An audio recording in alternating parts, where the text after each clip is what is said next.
mystical Ariel here to shake the matrix, expand our minds, and make us all think. Doing what I do best, making us look a little deeper. Let me just send out a look. Here we are. We're back. So, it has been a beautiful morning. I have been up bright and early, always up before that sun, to get up and just rise with it. Oh my goodness. It was just a deep, deep, deep, deep, deep, deep meditation this morning. And I have absolutely zero complaints on this, to be honest. I'm very, very thankful these days for, this journey that I've been on. I can't even begin to say how ecstatic go. How are you all doing? Beautiful, beautiful people. Grand Rising. So if you're watching this morning, Grand Risings. If you're watching this afternoon, good afternoon. If you're watching this evening, good evening, because it doesn't matter what time we are watching. You know what the amazing thing is? Time is a construct that us human beings created, and the thing is, we're not even just that. We're more than that. And there is so much out there for us to even go. But you want to know what's even more than what's out there? It's within. There's some weird things out there on the mountainside. All right. You never know what you're going to see out in the desert. Let me tell you that much. I had some weird sounds around my rig, and I go out last night. Nothing at all. And, you never know. Everything's always different and unique. That's this world. But anyways, what's even more unique and different is the internal.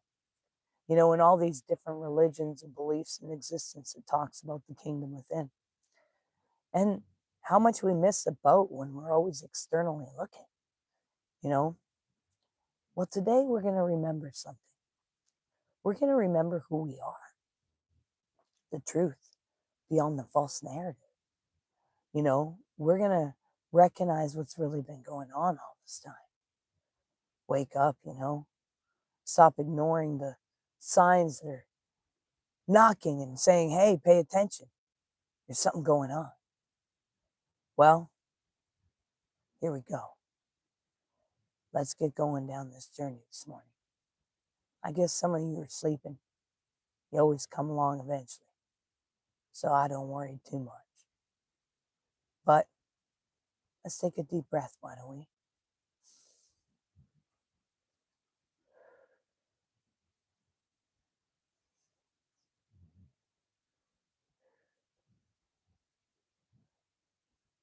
And we're not going to take a deep breath to escape, but to arise and arrive, to awaken. So welcome. I want to start saying this clear this morning. Is if you've ever felt like you don't fit in, you just can't find this place in this world, like where the heck do I fit? Like something about the way we live feels off, like the rules don't match the truth you feel. And you don't know what to do with the feelings you feel in your body. You're not broken though. This is the thing.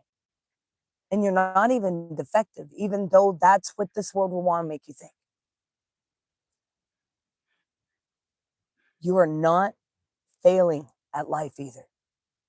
I know it's hard to think otherwise because everything might be pointing right now makes you think that I'm failing in life, but you're not. You got to understand something.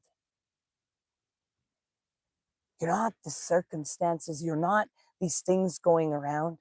You're not even the lies you tell yourself. You're more. You're more than even what's in front of you. See, for most of human nature, for human history, the people who sensed deeply, questioned deeply, and felt deeply were actually not considered weak. They were the elders of the tribes. healers, philosophers, mystics, scientists, the artists. Yet we just don't pay attention to them now, do we? You know, for most of human history, the people who sensed deeply, questioned deeply, and felt deeply were not considered weak at all. They're not. But modern society tells us something different. Isn't it? It lines up telling us something different.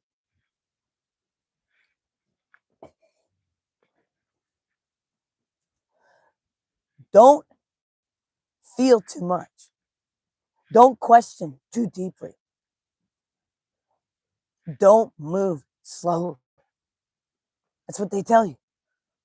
Don't be too different now. Oh, you'll be labeled class clown, or who knows. And then, you know, those are the ones that end up being the comedians anyways. And we laugh and we watch them. But boy, I'll tell you, they're the tortured soul inside. Why? They turn their deep feelings into comedy. Because why? We were taught not to have them.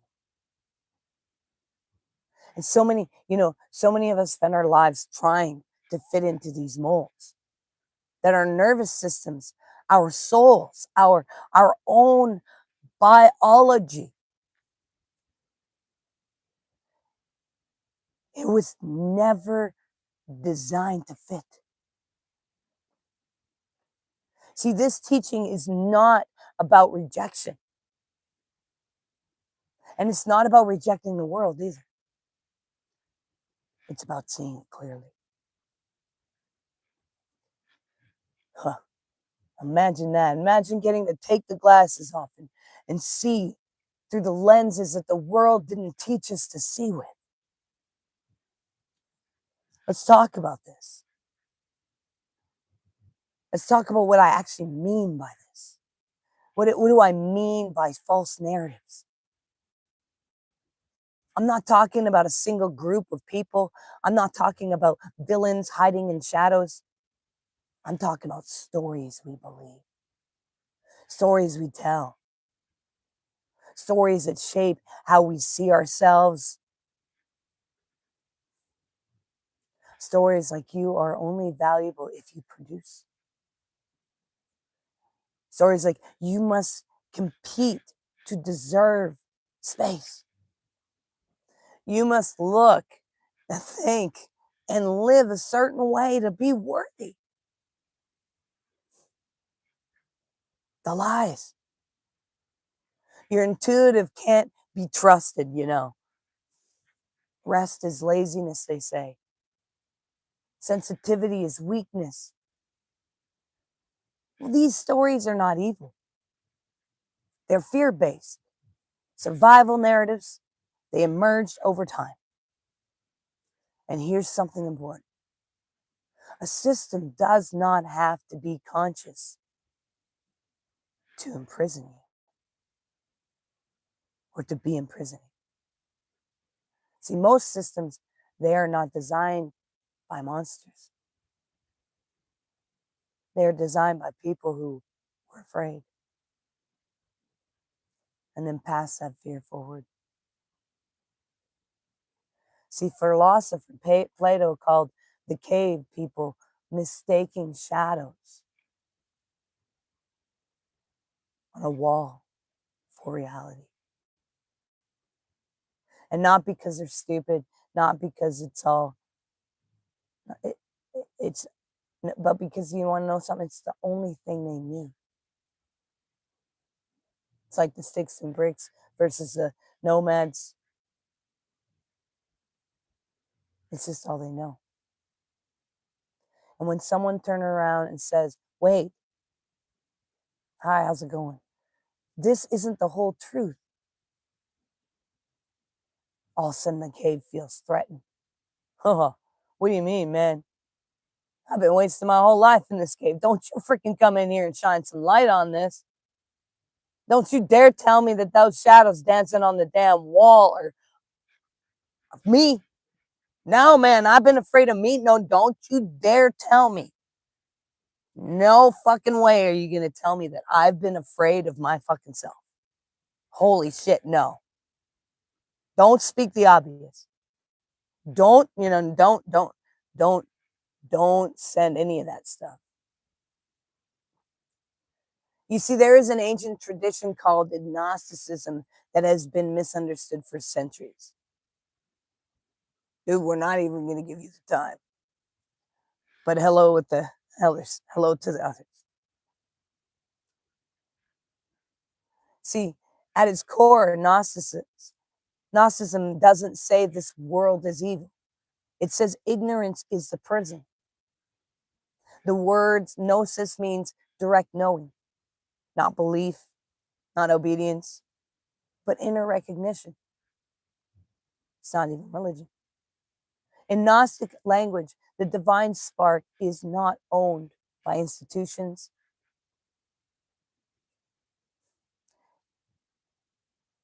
It is granted by authority. See,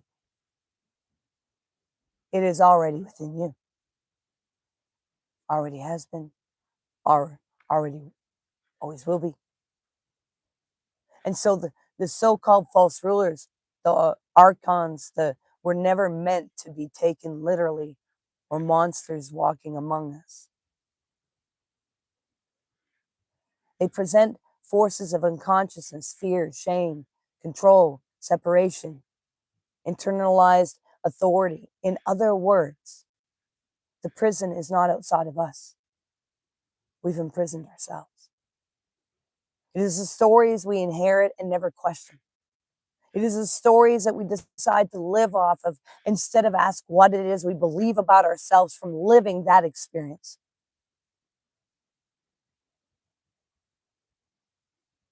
So what if we stop for one moment and gazed into the mirror and says, "Well, man, I remember the story when I was a child. I felt humiliated." What if you were allowed to actually voice your feelings? And then you stop that moment and you went, "I felt humiliated then as a child. And as a result, here I am as an adult acting out the same way." And now you can pause to ask yourself the next question. So what is it then that is the truth about this? Because I am not my story.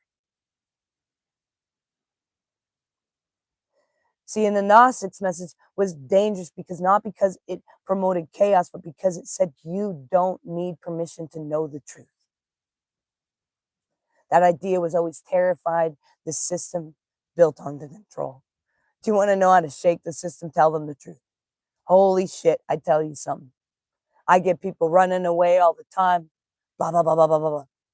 Go ahead, talk about me. I don't give no shits. Because eventually, guess what? They're going to see. Yeah, she does. But she speaks truth. Says it as it is. Sees the obvious. Points it out. And if we stop, it's not even hurtful. It's helpful. It can free us. But we're so busy seeing the shadows on the wall, we don't even want to look. So we're going to hate the one holding the fire, saying it's just the fire projecting light of your own stuff on the wall. Now let's ground in science for a sec. You are not a solid object. At the atomic level, your body is mostly space. Energy is relationship, patterns in motion. Your nervous system is not designed for constant threat, comparison, and stimulation. Yet, we live in a world that feeds it relentlessly. Modern neuroscience allows and shows us trauma shapes perception. Conditioning becomes identity. What we are repeatedly experiencing becomes what feels normal. And here's the bridge between science and spirituality. Awareness changes the system observer itself, not magically, not mystically, but biologically. When you become aware of a pattern, you create space for choice. It's true. Man, that's how I had to look deep in my life. I started looking at the patterns in my life, okay? And once we look and we stop going, okay, who the heck do we point our fingers at to blame? Because I'm going to tell you, patterns happen for a reason. And when we look, then we can stop and then we can pause and we can tell ourselves the truth. So when we become aware of the patterns, we create space for choice. This is not fantasy. This is not, this is actually neuroplasticity. And spiritual traditions called it awakening, science calls it rewiring. A different language, same human experience. Why you feel everything. Some of you feel everything. And I know it. I mean, I got so many friends that they'll go and grab the beer to help them solve the feeling because they don't know what to do with the reason why they feel everything. And you know what they do? They always point it at themselves. But what they don't realize is that they're picking up, yes, they need to point at themselves, but they're picking up everything. But why? And why are they reacting? What do they need to do about it? See, some of you feel everything, like the room, the mood, the tension, the unspoken. And when you're not healed, all you hear is the belief system that you have echoing the trauma into what you're hearing. And most of the time, you're only picking up what everybody else is going through, but yet you're going to think it's you. And you're going to think all these people are thinking this about you. And then the thing is, then you got told you were too sensitive. You're too intense. Oh, and you think too much and ask way too much questions. But here's the truth. Sensitivity is not a flaw. It's untrained perception. It's untrained gift, ability. And in a healthy culture, sensitive people were taught how to regulate, ground, and channel their awareness. In an unhealthy culture, they're told to suppress it. And many of us learn to numb ourselves. You know, with substance, distractions, overworking, overgiving, overthinking. Not because we're weak. Hi, he's doing good. He's getting better. But because we were trying to survive in a world that didn't teach us how to be with ourselves. See, addiction in many cases is not about pleasure. It's about forgetting pain or trying desperately to feel peace. You are not broken. You've been just coping. And sometimes it's those addictions that drive us to the awakening to the place that we were meant to be, to seeing the truth of our mirrored image. And here is where the narrative changes. See, nature does not create sameness. Forests thrive because of diversity. Bodies survive because of specialized cells. Ecosystem collapses when everything becomes uniform. Humanity is no different. You are not meant to fit a mold, even though the world's trying to create little boxes of molds all around. You are meant to bring your frequencies, your perspective, your way of seeing into whole. We need you as you are. And many of you here, you are not lost.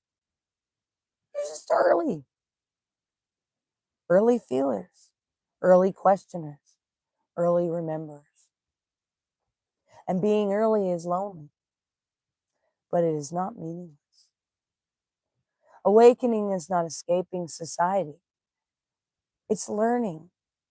It's learning to how to walk through it without abandoning yourself. It doesn't ask how you to hate the world. It asks you how to see it clearly.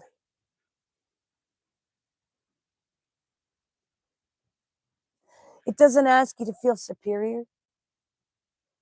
It asks you to feel responsible, because truth without compassion becomes ego, and awareness without grounding becomes disassociation. The real work is not tearing systems down, it's becoming so embodied, so present, so integrated that false narratives lose their grip on you. And from that place, you live differently. You speak differently. You love differently. Not louder, truer. You are not here to disappear. You are not here to reject humanity. You are here to remember it. You are not this body, but you are not separate from it either.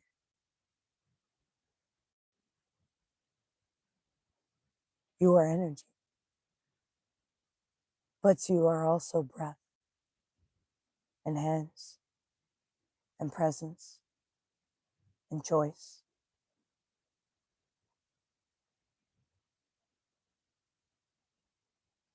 Dude, you're blowing up the channel, doing one letter at a time. It needs you awake, grounded, and human. Thank you for being here, and thank you for remembering. Now take a nice day. Make sure you do one thing towards your dreams every single day. Brings you one step closer. Make sure you recognize you're valuable and you matter. And you're all unique puzzle pieces.